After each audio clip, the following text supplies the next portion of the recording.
I'm Kristen Noel, founder of the Intuitive Divorce, a coaching program created out of my experience having stood where you stand. I know you can divorce differently, be strategic, and still aligned with your intuition and heart. And I'm here with my fabulous team member and boundary badass, wise and wonderfully talented coaching partner, Joe Young. We just wrapped up a class today that covered one of the most emotionally charged topics in divorce for mamas in our program: the kids. The When and how kids. do I tell them about the divorce?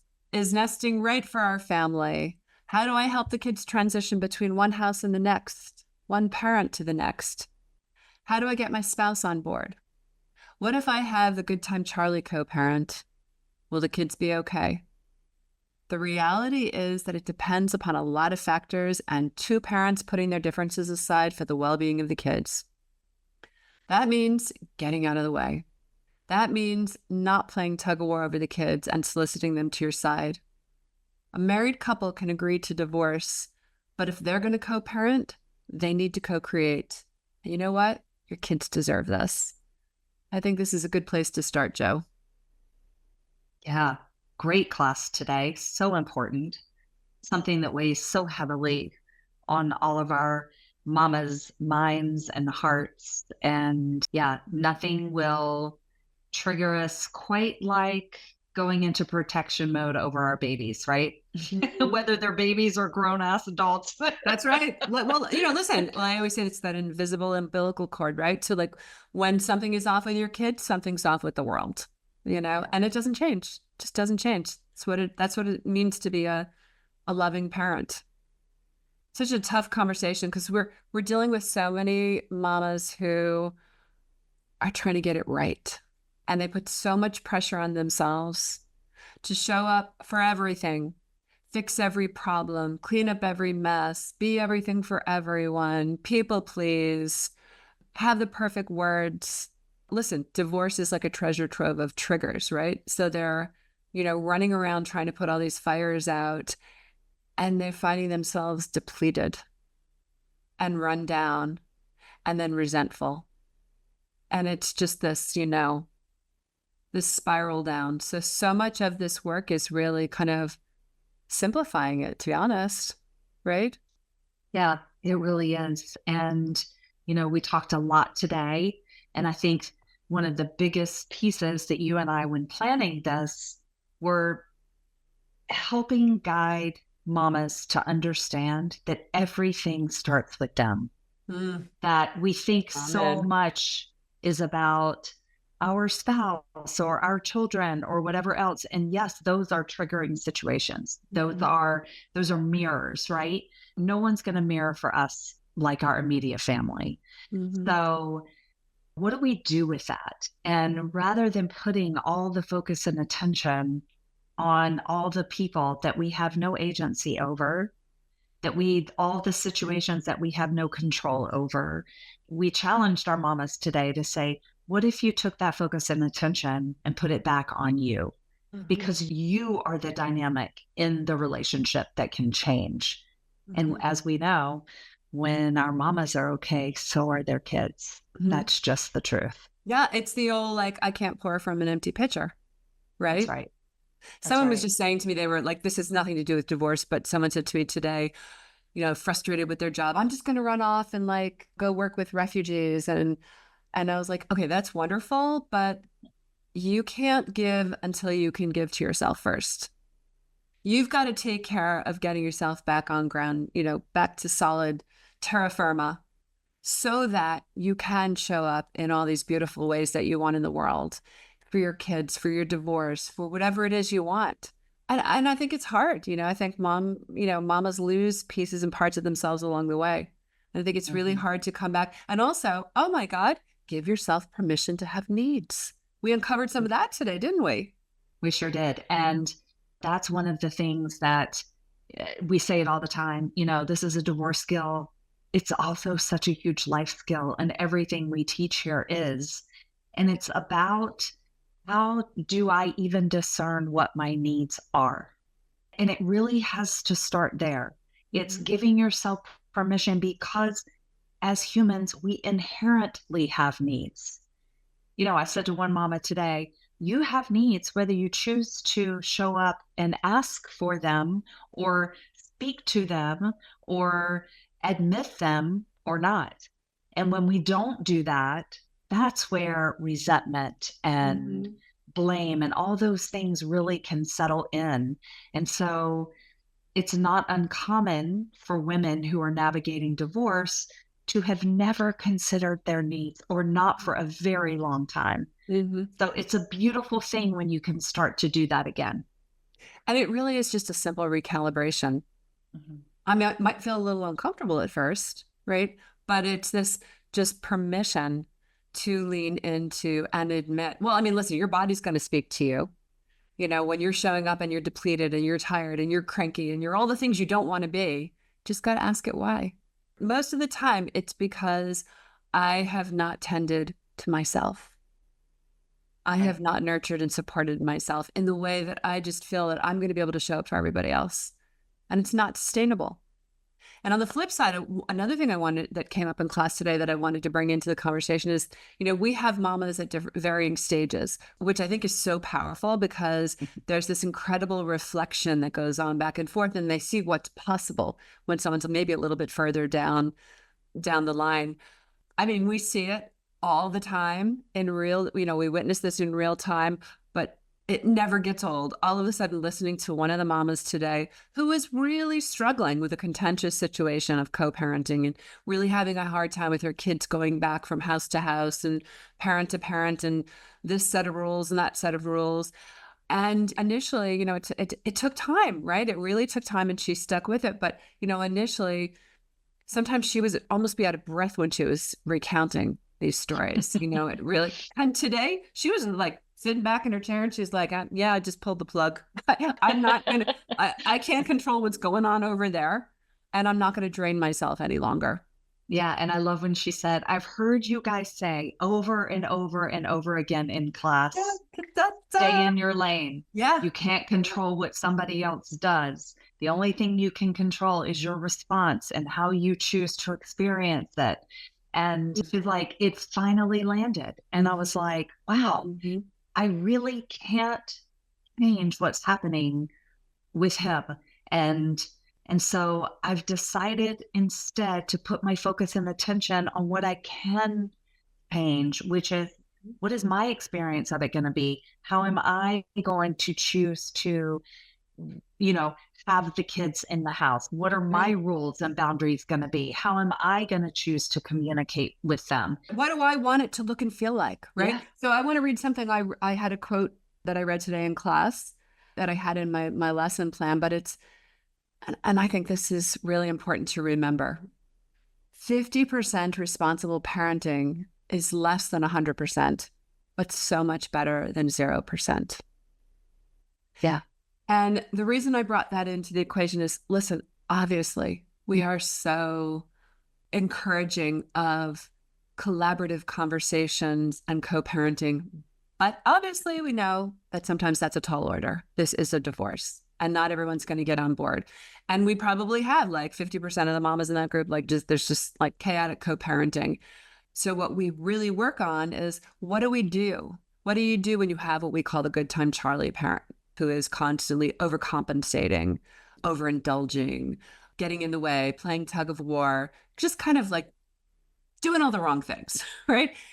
What can you do? Well, you can keep trying to come back and inviting them into these conversations, into these collaborative conversations where, you're really inviting them to constantly say, like, hey, for the best interests of our kids, or let's make child-focused decisions. But if you're not met with that, what do you do? What do you Yeah. do? And so that, I had a mama that really had a difficult weekend because she has an ex who insisted on 50-50%, 50-50 custody, which, many of these crafty lawyers will encourage their clients to go for because that's really code for, then I don't have to pay you child support. However, they're not taking into consideration, I don't know how to 50-50 parent.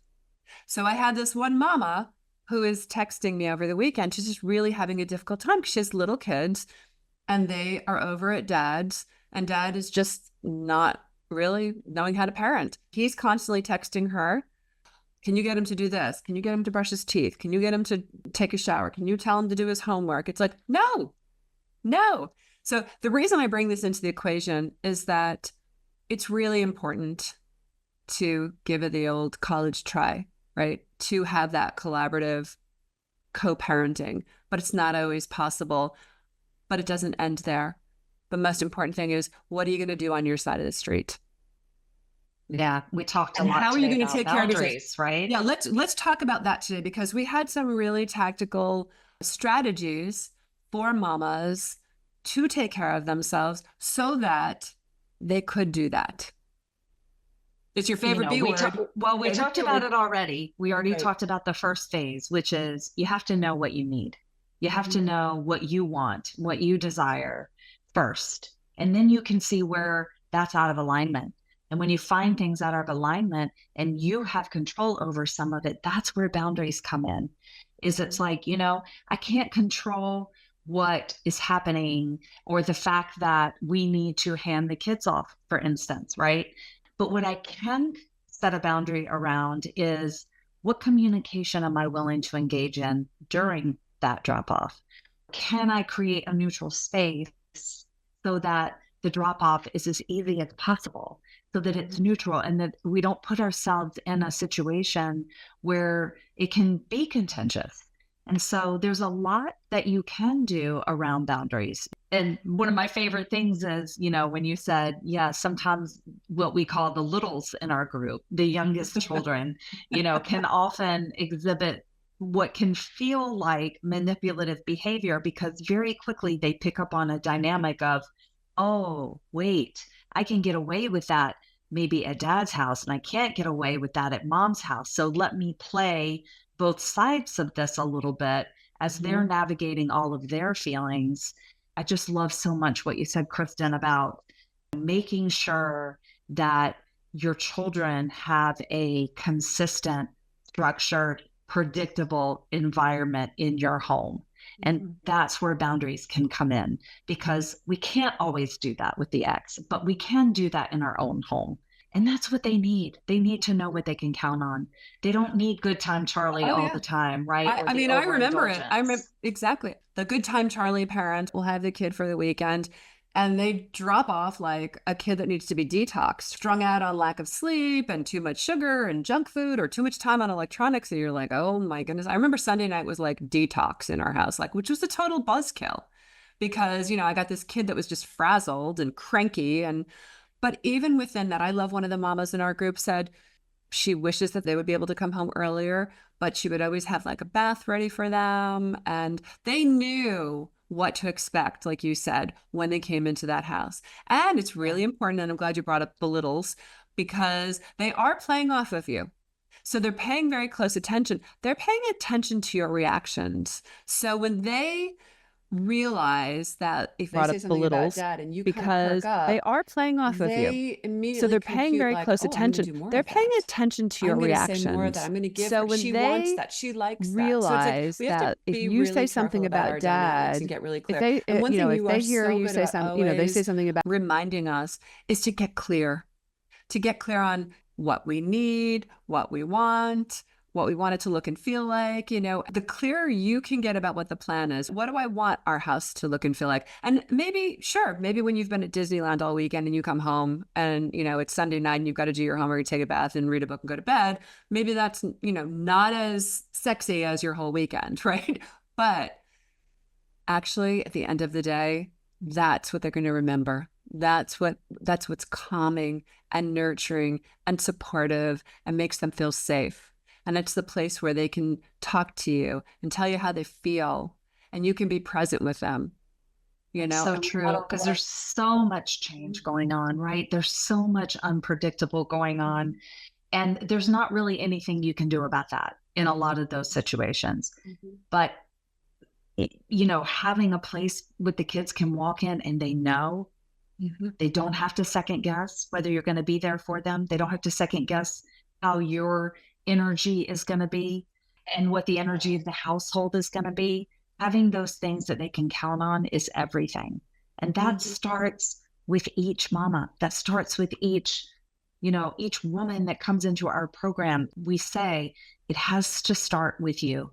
And if you are okay, if you're taking care of yourself, if you're meeting your needs, your kids are going to be okay.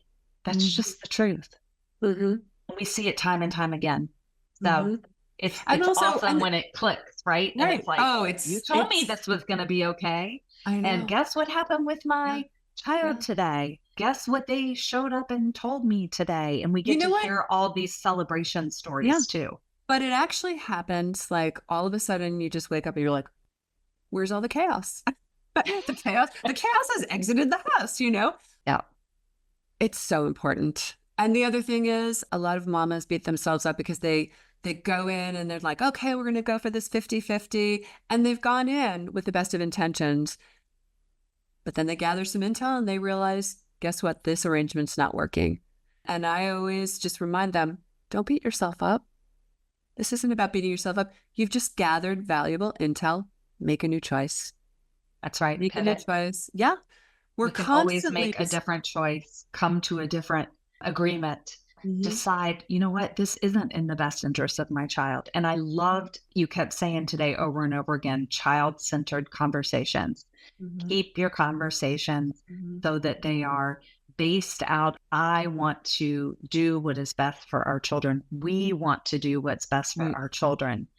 And when we can come from that space, it kind of can diffuse a lot of other things going on, assuming you Oh, have a partner who's willing to do that with you. well, and that's where a boundary comes in place because also you got to realize that it's very seductive when you're going through a divorce. There are so many aspects that that are going on simultaneously. We're dividing assets. We're who gets the house, who gets this, co-parenting schedules, blah blah blah blah blah. Not the time in front of the kids. So oftentimes, you're doing, having a transition and somebody brings something in. It's like, nope, let's just keep it focused on the kids. Let's just that's the only thing we need to be talking about. And in this one mama that was having a difficult time, I literally just said to her, going back to your favorite boundary word, just said, you know what? When the kids are in his custody, barring an emergency, tell him not to contact you. Yeah. And the kids need to know it also. The kids need to know you can't play both sides. Because kids, I mean, come on, didn't you do that when you were a kid? Dad said no, you went to mom to see if you could get a yes out of her. You know what I mean? Can't blame Yep. them for trying. And I, Yep. I think the other thing also that's so important to remember is that parenting and co-parenting isn't cookie cutter. And your parenting and what your family and your children need may not look like what somebody else's look like. And that's okay.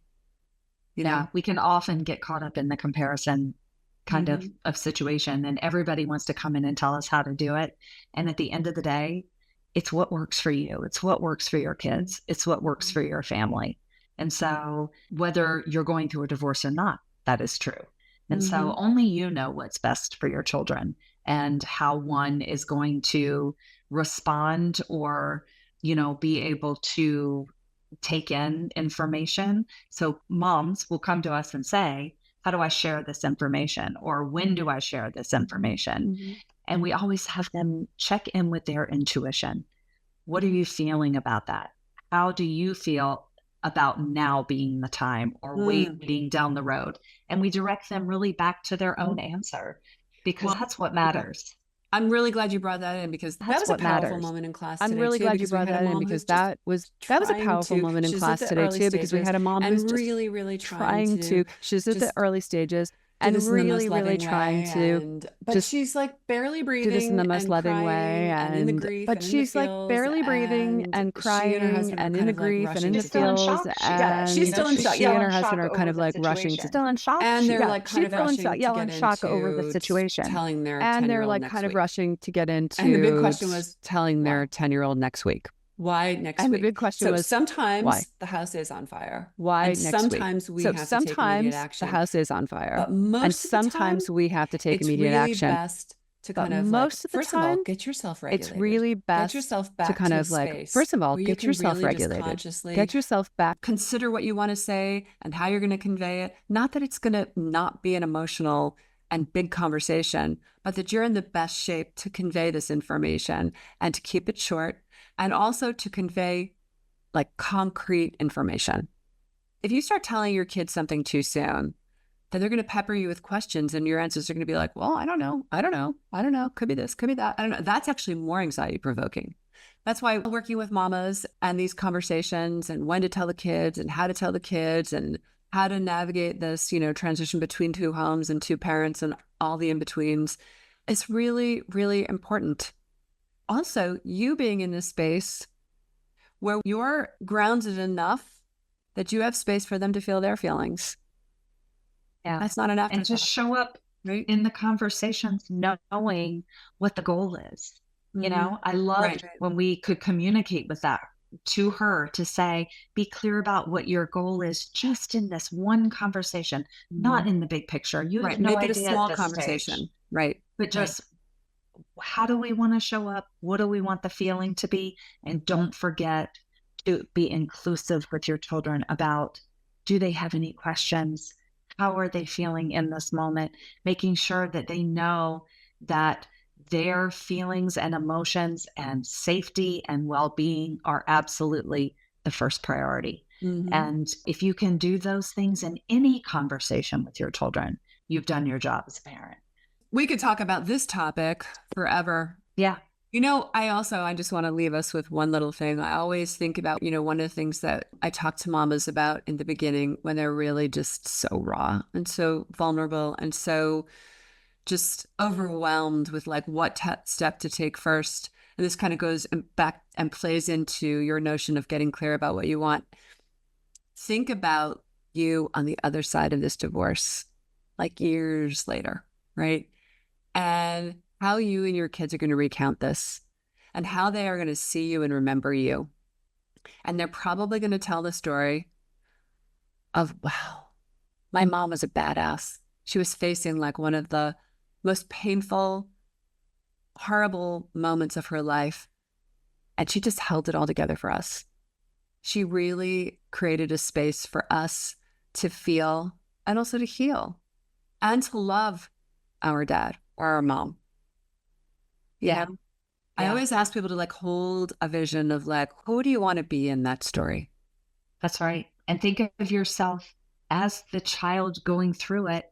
And what would you want your parent to say to you? How would you want your parent to respond? Because now is your opportunity. Not that you can't backtrack. Right. You can. Mistakes will be made.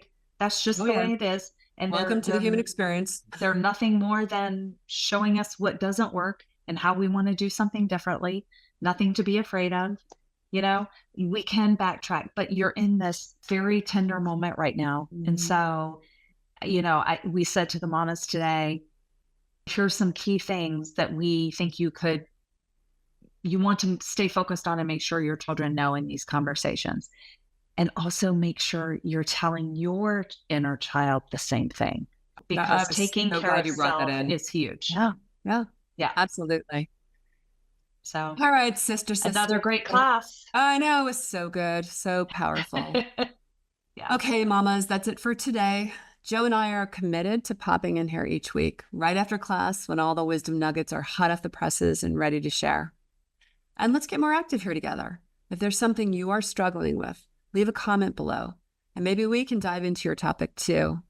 You can learn more about our work at intuitivedivorce.com, and make sure you're on our newsletter list. You can also join from the website. We send out lots of great info each week that will guide you through your divorce, dealing with your kids, your money, your emotions, and best yet, your healing. And if you're ready, you can also book a free strategy call with us. You don't have to do this alone, mama. That's right. We're here to support you every step of the way. That's right. We'll see you guys next week. All right. Bye-bye.